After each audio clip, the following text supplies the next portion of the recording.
Hi, my name is Gibran, and welcome to Unlisted, another episode with Sam Malik. Sam, how are you? I'm well, Gibran. Nice to see you again. Yeah, man, good to see you as always.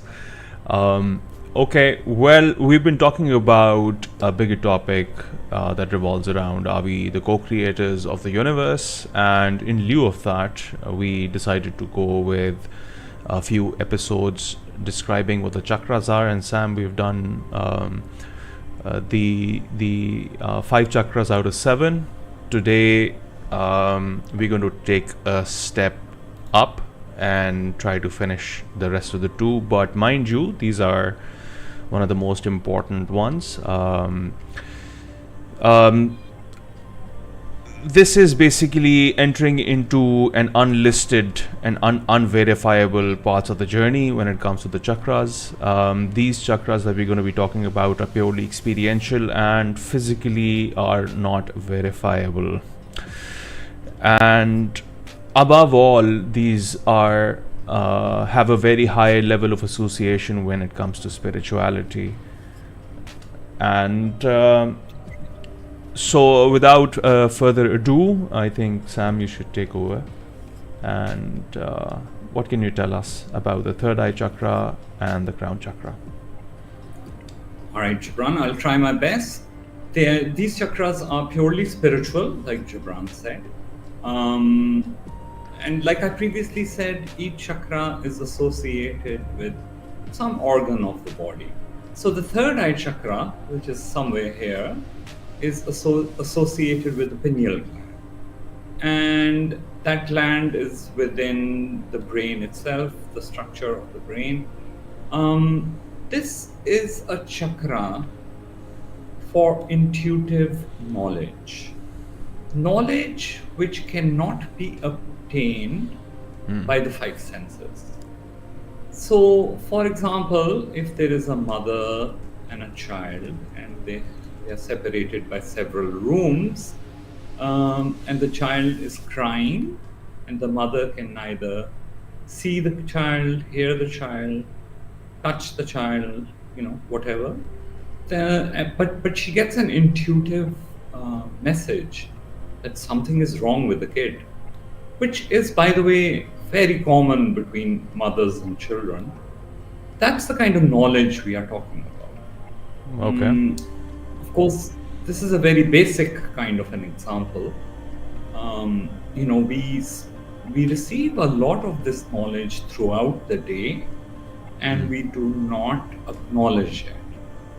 So that's one of our problems, because our brain is so fast and our thought patterns are, a mile a minute.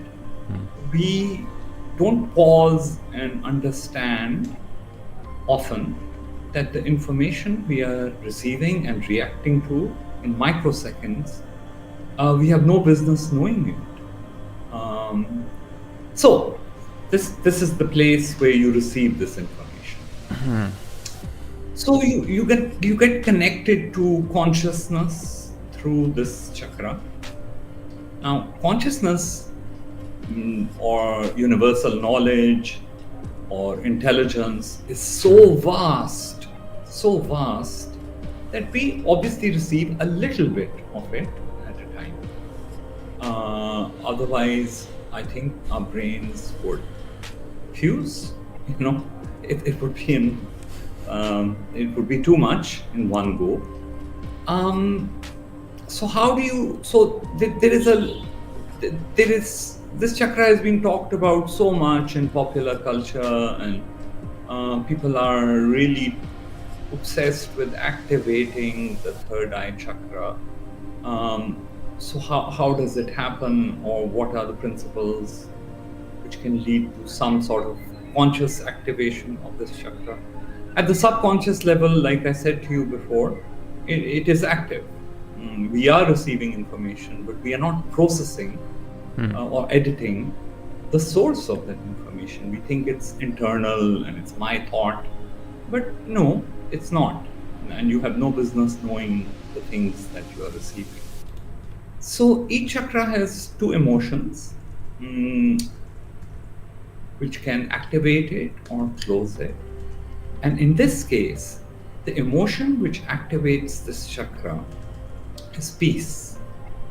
So if you are at peace with the universe, yourself, and life, then this chakra will get activated.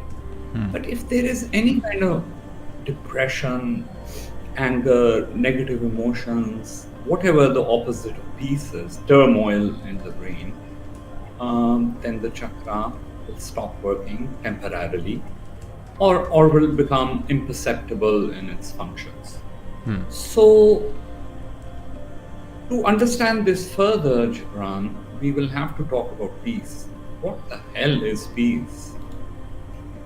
There are many interesting definitions of peace out there, but I would like to throw one out at you right now, which is deeply spiritual. Peace is a reconciliation or acceptance of any outcome possible for the here and now.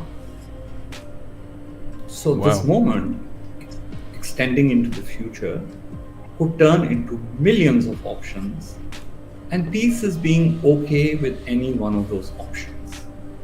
So I am not a religious person. I do talk about the divine, but I have a very different sense of the divine, more as a collective set of higher principles rather than an entity or a god or something like that. And so, this is where the divine element becomes very important. So if you believe that the divine is good and is loving and protecting, then yes, right now you and I can relax, enter a state of peace, and we will be comfortable with any outcome created by the divine, which is possible right now. But if you remove the divine from the equation and you think there is no higher power protecting you, guiding you, then the options available for this moment are 50% awful and 50% fantastic, or 50% good or 50% bad. So it becomes a bit of a problem. So for somebody who does not believe in a higher power or consciousness or a universal intelligence, this can lead to further anxiety, and then this chakra will close up. Does that make sense, Gibran? It actually does make sense. But then any feeling or emotion that is between good or bad, I think wouldn't it the same principle apply or is it limited to peace only? I think it would apply right through and through, but right now we are focused on this idea of peace, right? So I'm sitting in this room right now and the roof is not falling on my head, but that's one possibility. Or the earth is not shaking and a major earthquake is not happening right now. But these are possibilities, right? Correct. And you and I are very comfortable right now, and we believe in the moment, and we believe we will be fine. So it's this sort of thing I'm talking about. Peace. So peace obviously is applied to who you are, where you are. Okay, I don't know what life means, but I will be okay. Yeah, so on and so forth. So peace at every level, right? Right. And when you finally attain a higher state of peace, for lack of better words, you start entering bliss. You don't care about the bad things possible. And you start entering a state of bliss because now you're sure you will be taken care of. Even if you die, it will just be a transition or whatever works for you. I'm not here to, preach any particular religion or philosophy or principles. It's about attaining peace internally. It's a personal thing. This chakra and the next one are very, very personal. They're very individual in how they can be influenced or manipulated or empowered. You have to know yourself. You have to know your faults. You have to know your fears, your limitations to be able to attain peace, right? There is, And you however, also, there is, however, one very important part, because earlier this entire thing is built on a premise that one is what our minds feed us the information that could be our own thoughts, our own version of reality, our own set of emotions that's within us. But this specifically, when you yes, talked about this chakra, there is a little, actually, a huge difference. Rather than having your own internal thoughts, these are external coming to you. How does one differentiate that's between right. whether it's my own thought or not? Well, your own thoughts are normally generated by your memory. It's an unfolding of memory, previous experience, cause and effect. Whatever you have learned in life will, the stored memories in the body, a book you have read, all of that will create internal thought. It's normally a response to the five senses also, through which we, you know, learn to operate in the earth plane. But here, like I said, with the example of the mother and the child, we are receiving information which we can't experience ourselves. It's something from outside. This idea of inside and outside is exactly this, that we can't come up with this kind of an idea, this kind of a thought, based on our life experience. Um, Can it also be so, said, even this. if that's the case, then let's say if all the people in the universe, the earth, have that higher level of consciousness, they have this third eye chakra operating freely, people have stepped into that consciousness.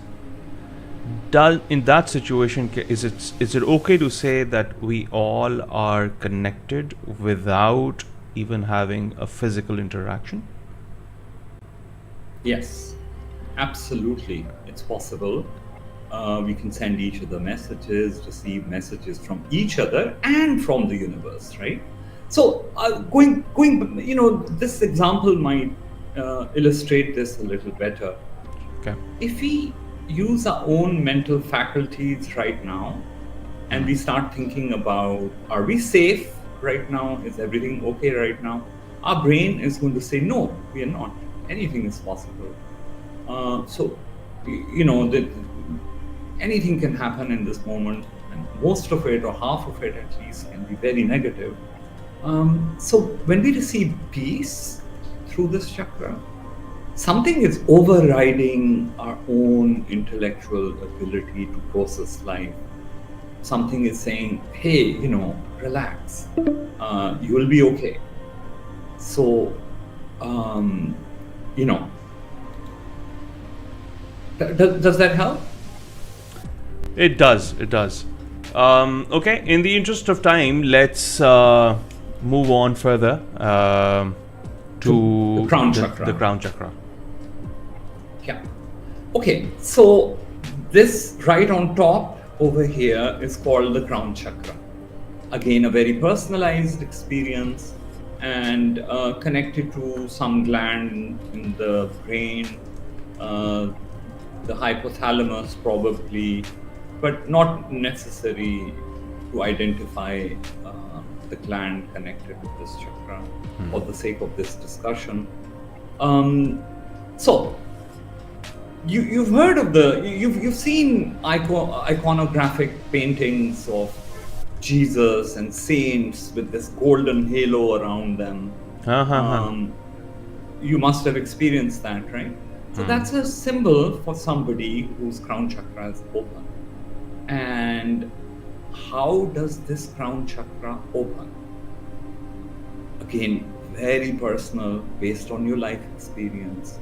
This is a place of attachment versus detachment.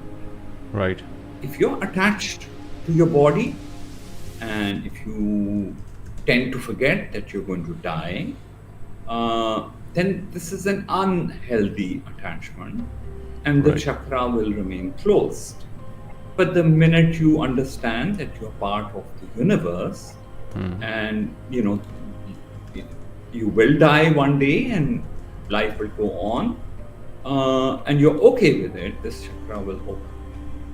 So the more attached we are to our egos, to what I want, to how it should be versus how it is, to materiality, so on and so forth, this chakra will close up. Right. Why is it important to keep this chakra open?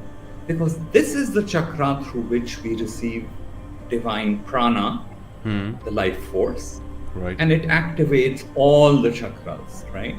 So all 7 chakras are the highway of life, of creation. Here is a chance of co-creation, right? Okay. The ether. Right. So and then all of these chakras are projecting out into the universe, creating what we are experiencing around us. So attachment, detachment, again, is a very personal thing, right? Very, very personal. Sometimes we are attached to our disease and we think it's part of our identity. We are attached to our disorders. We are attached to our 9-to-5 job. We are, so it's not about giving anything up, Gibran. It's about realizing that, yes, they are here, but they are not defining us. They are not defining life or the human experience. They're just a part of it. So if a mother is attached to a baby and is so protective that she will never let it out of her lap, will not let it walk because she's afraid it will fall, that's an unhealthy attachment. Unless the kid learns to fall and get up and fall and get up, the kid will never learn how to walk. So once again, that's the kind of example of emotionally what's going on up here. I love my parents, but I know they are going to go one day, right? So if I sit there in fear of their death, I will not enjoy my relationship with them. And of course, this chakra allows you to love, but in the way I told you earlier with the heart chakra, it's loving things as they are, not lying about their nature, but loving life, yourself, the universe as it is. Sorry, you were going to say something. Well, one of the questions I had, in fact, the last question would be, a person who probably has more consciousness with an open 7 chakra, and obviously the 6th, and as it comes down, compared to a person who does not have that kind of level of consciousness, how do we spot the differences? Are there any physical parameters or gauges for it? Yes, very interesting question, because we just described the 7 parts of the human, or the 7 natures, or the 7 universes that we are living in at the same time, simultaneously. So let's say that the 5 chakras below, the physical ones, have been shut off, and this one and this one are the only active ones. Then we would, for society, we would be very goofy people. We would have nothing to do with the material world. Our behavior would be one of almost like a holy lunatic. We wouldn't care about the body. We wouldn't care about food, and so on and so forth. So that would be an imbalance, and there are such characters in society who never recover from tremendous spiritual experiences, and they become a little goofy. And so that's a hint towards the imbalance. Now, the reverse is also possible. If your earth chakra and your water chakra are predominant and these chakras are not, then you become a materialistic, animalistic kind of a human being. Wow. Sort of people we look at and wonder what happened to them. Why aren't they human? They're obsessed with materiality and other things and in constant denial of spirituality or anything higher. So we are here to experience all 7 chakras equally. This is not the time to pretend to be an angel with a light body. We have to keep our body. We have to keep our hunger, and yet we have to remain open to the divine, or whatever you want to call it.